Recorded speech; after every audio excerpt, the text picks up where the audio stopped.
Today, we will look at what is the exact role of an architect in the profession of architecture. In other words, what is it that an architect does as an architect? There are many things that he may do otherwise in his life, but as an architect in the profession, what are the various things that he does? How does he interact, or how does he engage with the client, with the society at large, with various governmental organizations, the various other players in the building industry, like the contractors, etc., etc. So, what is his exact role? That is what we are going to focus on. The first and the foremost role that the architect plays is a very complex role, or he has to wear many hats. He has to be involved in many ways. He has to play many roles. In fact, some of us say that architects have to be jacks of all trades and master of one, or they have to be the master of architecture, but they have to play so many roles within this definition of an architect. So let's see what is the first role that an architect has to play. And that obviously is a role of a creative artist. Many times, especially in this modern age of technology, we tend to forget that architects do not only design buildings which are functional, but they also have to look beautiful. The sense of aesthetics, or the component of aesthetics in their architecture, is probably of prime importance.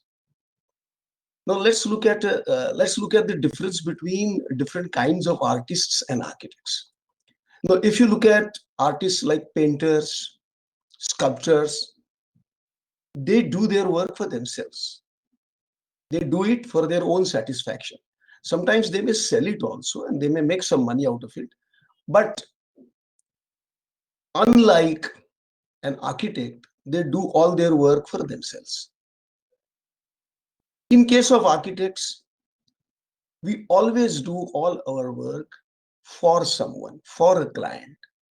It is always the client who wants to, get a building constructed, and then he expects you to design it. It is very rare that architects would design for themselves. Maybe they design their own bungalow or something, but that's a very rare case. Most of the times, the architect is designing for someone else. That is the basic difference between the other kinds of artists and an architect. Now, here I must also say that architects have to have that inherent capacity to produce things which are beautiful. If you look at historically various examples, see people like Michelangelo or Leonardo da Vinci, they were not only architects, but they were painters, they were sculptors, they were authors. Da Vinci actually even made some products. So it was a very composite role that architects played as an artist. As an artist. In fact, the first school of architecture also started in France in an art university or an art school. Also, when you look at modern day architects, there's a case of architect Le Corbusier, and you all have heard of him. You also know that not only did he paint and sculpt in addition to doing architecture, he designed furniture, he designed buildings, he was involved in urban design, he was designed, he also designed cities. He was a city planner. So from the micro to the macro, he was involved in all design disciplines, and also in the artistic pursuits of painting. He was a great cubist painter. I don't know how many of you know about this. Of course, he also was an author. He wrote a lot of books. So it's a multifaceted, multi-dimensional artistic role that an architect has to play in the profession. The second important role that an architect plays is that of an ideator, somebody who does ideation. So what is ideation? Ideation is conceptualization. Whenever a client comes to you with a project, the first thing that the architect has to do is to generate a concept, an idea. And then from there, he takes it and goes on to designing of the building. Now, ideation is not easy. It requires a lot of effort. It is not something which can come suddenly to an architect. There is a lot of work that goes into generating an idea. And a great idea can actually result into a great building. Let's take the example of the Sydney Opera. Many consider that it's a great building. And it came out of an idea when the architect was looking at the various ships with their sails sailing in the Sydney harbor. After looking at them, he got an idea, he got a concept, he made a small sketch, and it got developed into a beautiful structure like the Sydney Opera. Or let's look at the Bilbao Museum, which is done by the Guggenheim Museum, done by Gehry. Very few people know that he had actually he had made a number of sketches and he was not very happy. So actually he took a piece of paper, crumpled it, and because the sketch was not good enough, and when he had thrown it, he looked at that crumpled paper, and from there the form evolved. So, and then there are not only necessarily ideas of physical objects, but ideas of another kind can also generate beautiful buildings. The whole movement of postmodernism came about because of one single idea. There is this great architect called Robert Venturi, who many consider as the father of postmodernism. And what did he do?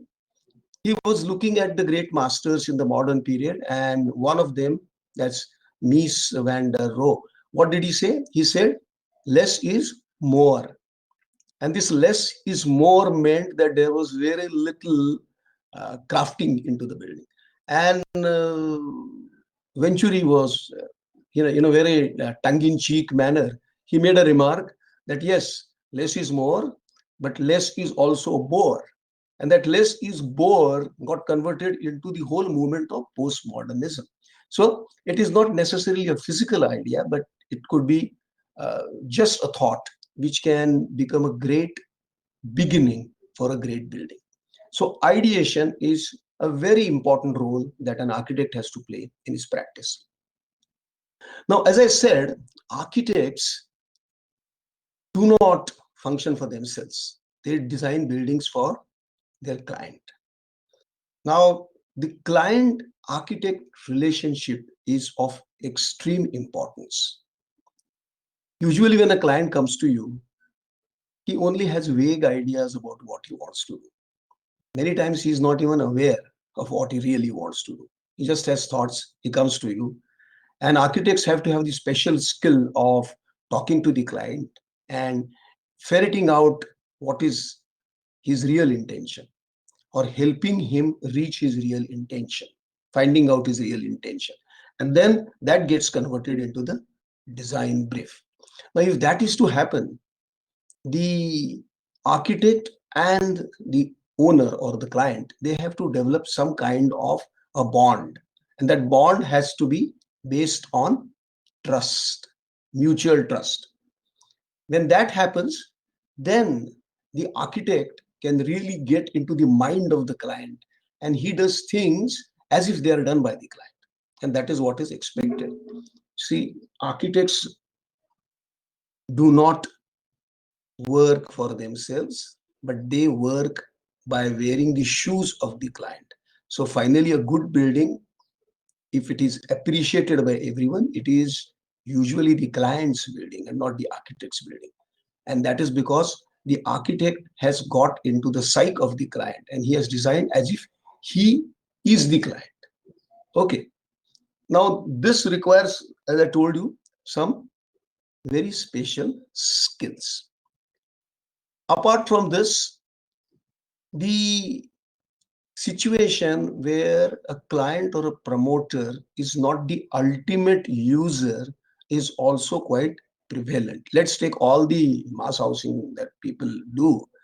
See, the user is somebody who purchases an apartment and stays there, but the promoter is the one who is putting in the money.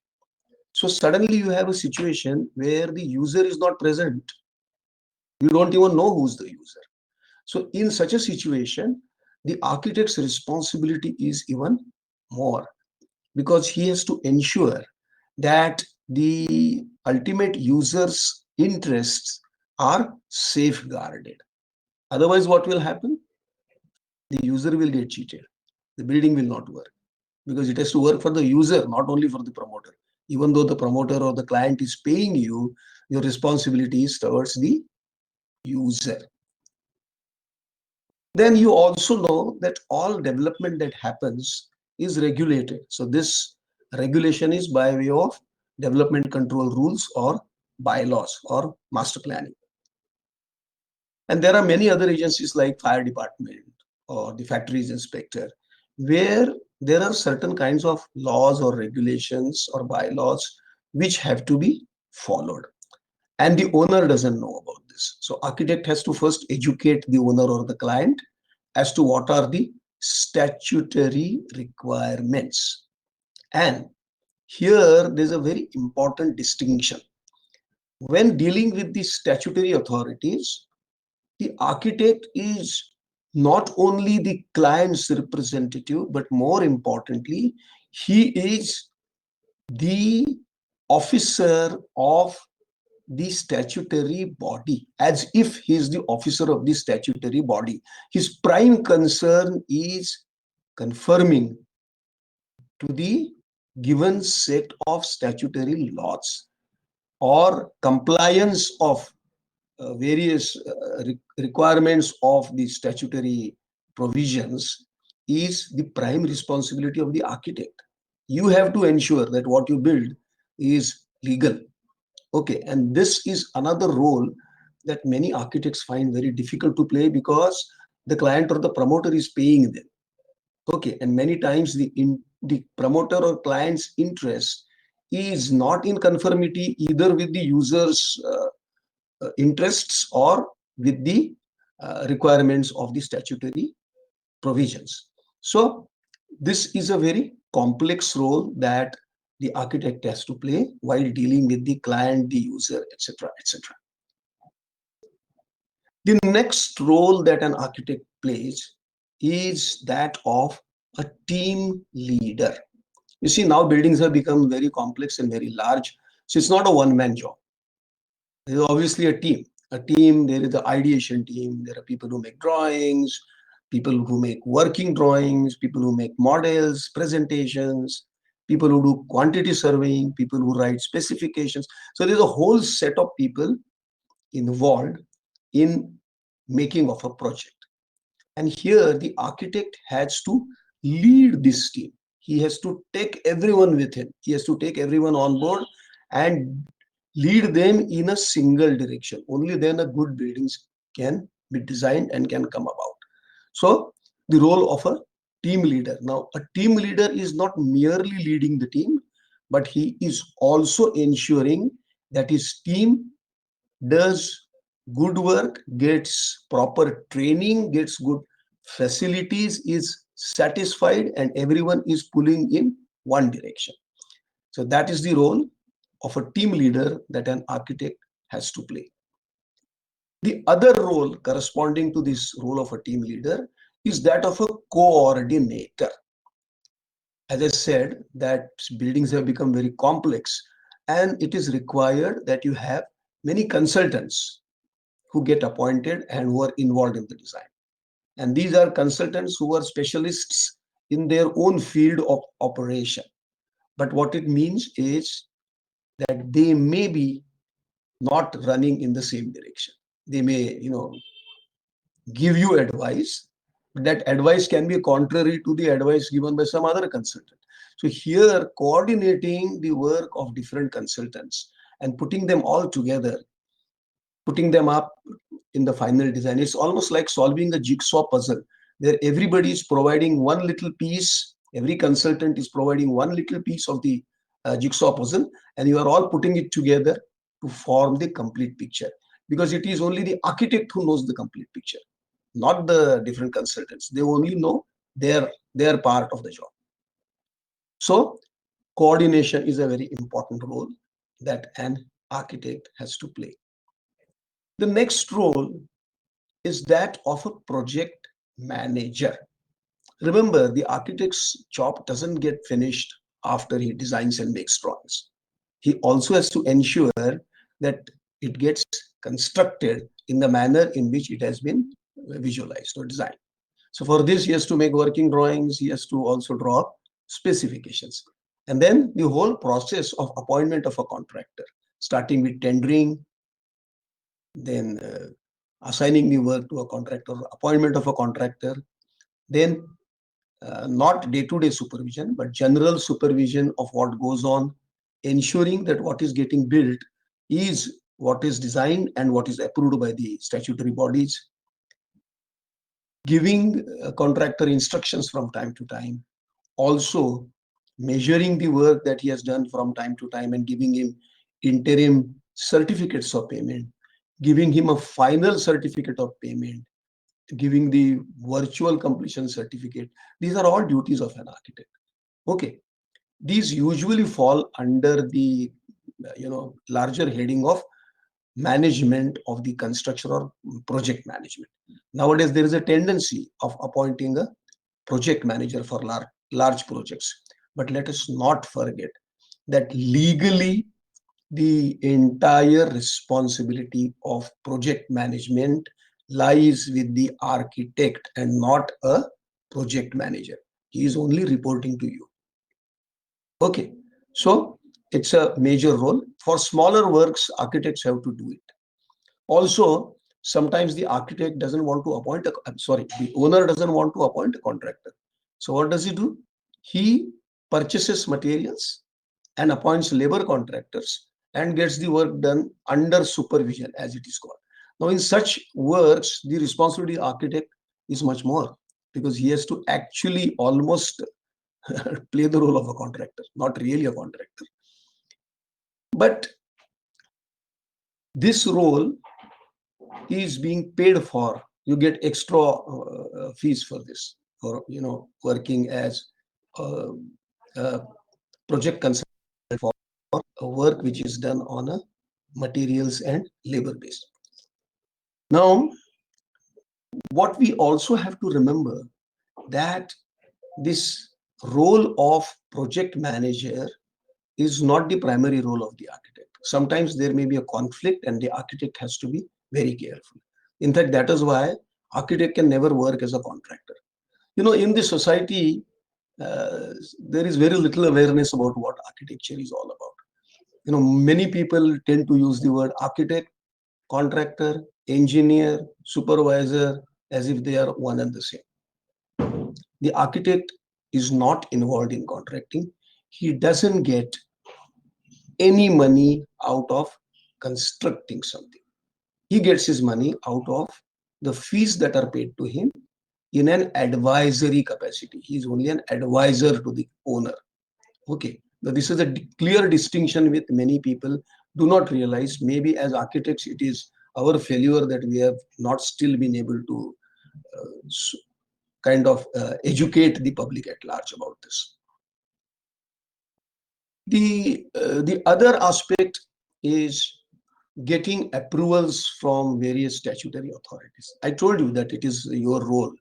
Now, many times this role is also misconstrued as that of a middleman, or in crass language, that of a pimp. That is not your role. You don't have to go and do the over the table, under the table sort of. That is not what is expected. Your role is to assist the client in getting the permissions. It is the client who applies for permission, not the architect. Architect is only providing him support through his drawings and documents. Yes, you have to do a little bit of liaison work, but liaison work at times is misunderstood as something else, and one has to refrain from any of those kinds of activities. Okay. Now, there are some other kinds of roles that architects have to play, and they're very important. The first one is that of someone who is an environmentalist, someone who cares about the environment. And I don't only mean the natural environment, I mean also the social environment. Okay.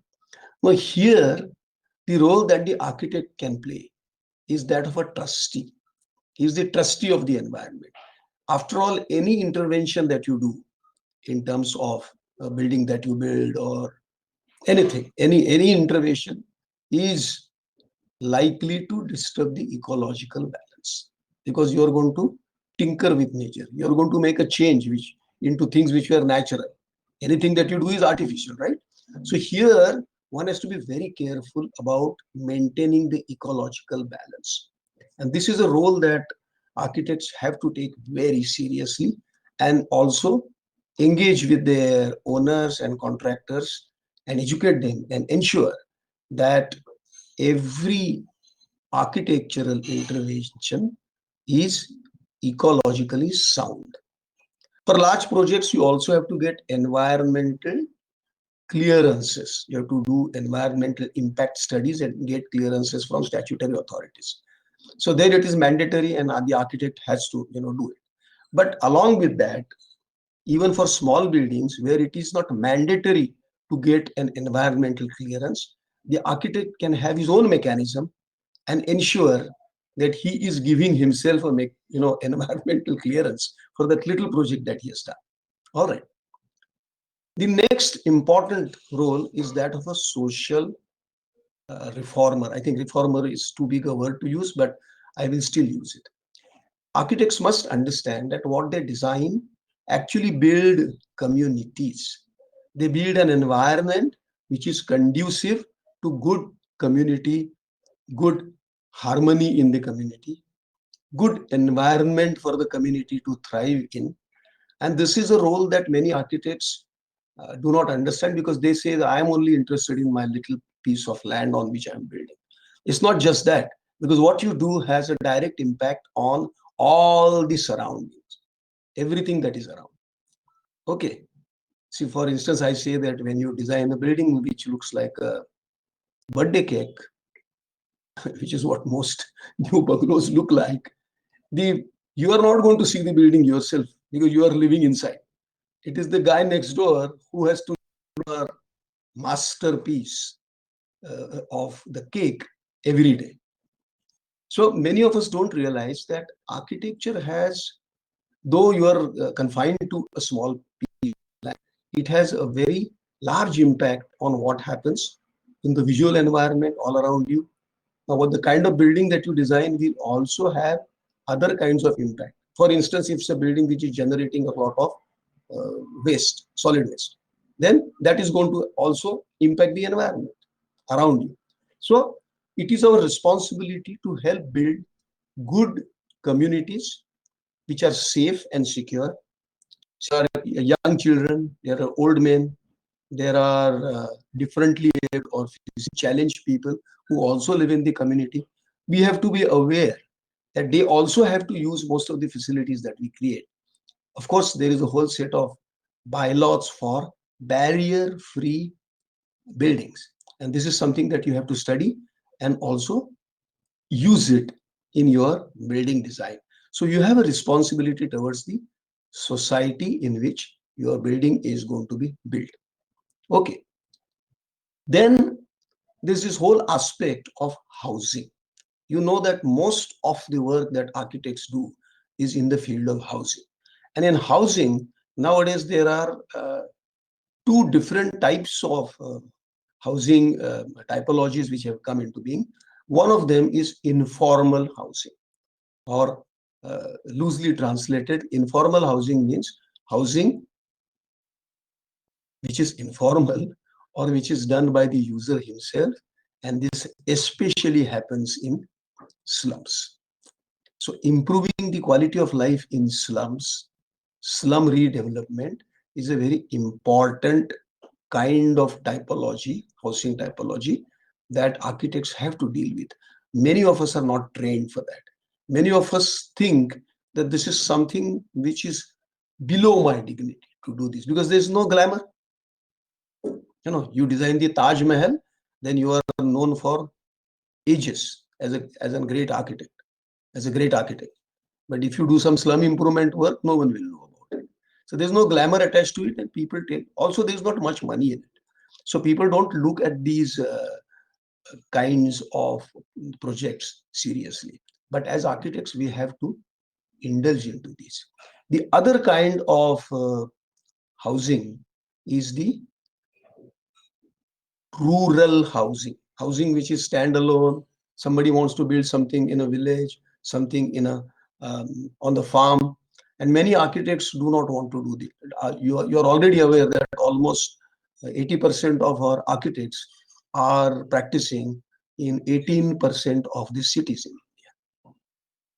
So there's a very lopsided distribution of architects. Architects don't want to go into the villages, don't want to go into the rural areas and do work. That is another area which architects must look at, because that environment is as important as the environment in a city. Having said all this, there are some other roles that architect plays or has to play. One of them is that of a researcher. Every project that you do is a new project. Let's say that you are designing a hospital. Even if you have designed hospitals before, the new hospital that you're designing is on a new site for a new client and in a different time frame. So all this requires that you do a lot of research before you design or during your design. So architects for every project have to do a lot of research. Now, unfortunately, this research doesn't get documented because we are very bad at documentation. But there are firms which document this, and if this is properly documented, it can become a great source for others to use. So research is an important role. Researcher, or the role of a researcher, is a very important role that an architect has to play.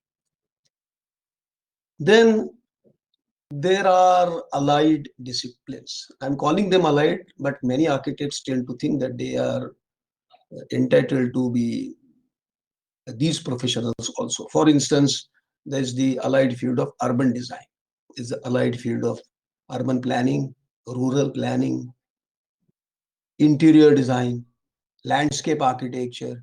These are all allied fields, and many of us already do this work. For smaller projects, we have to do it, but for larger projects, we may be appointing other agencies for this kind of work. But these are roles that architect has to play in his day-to-day life. Then finally, there are 2, 3 other roles. For instance, there's a role of a heritage conservation consultant. You're all aware that that's a separate stream of work. Somebody who may specialize in conservation will practice as a conservation architect.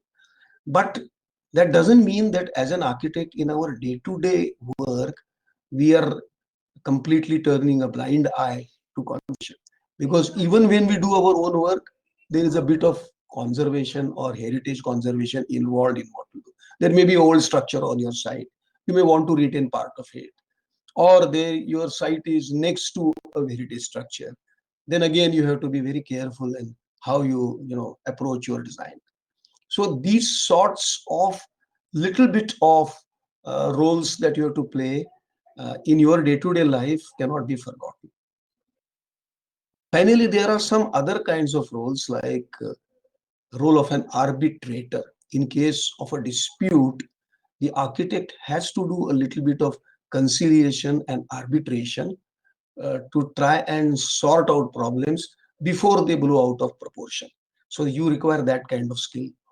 Then there's the role of a valuer that many of us have to do, because valuation is something that you already have learned in estimation. Of course, the valuer's job goes a little beyond what you learn in estimation, but it is not a role which is foreign to you. It is something that you keep on doing in your day-to-day life. So the role of a valuer is another one that an architect may be required to play. So if you look at the entire practice of architecture in its totality, you will find that you have to wear many hats, and it's not an easy job. However, you have one advantage, and that by training, you have gained enough knowledge and information about all these aspects, all these roles that architects have to play in their profession.